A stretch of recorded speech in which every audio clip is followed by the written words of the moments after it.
Salter takes career best figures on rain-ruined day. A tight first day at Sophia Gardens came to a premature end thanks to the weather. Glamorgan had taken wickets at regular intervals, but Northamptonshire had fought back, Zybe and Thurston's partnership taking them past 3 figures and starting to look solid. First on the agenda for the two was ticking off 150 runs, and they made their way past the figure with ease, both men now en route to 50s, and the score starting to accelerate.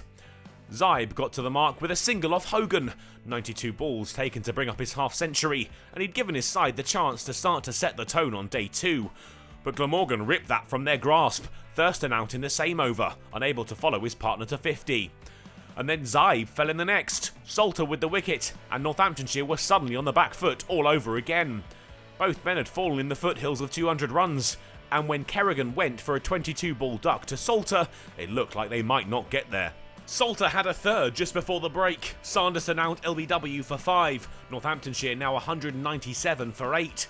And that's how they'd reached the break. The host tails up after some late session momentum.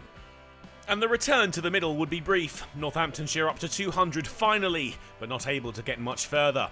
Jack White Salter's 4th, and with Gareth Berg playing no part having turned his ankle in the warm-up, Northamptonshire were all out for 215. The day had started so well for them, Zybe with a half-century and the overnight pair looking good, but a sublime spell of bowling from Salter left him with new career best figures and had hauled Northamptonshire back. The side with the most bowling points in the group had won the first battle against the side with the most batting points.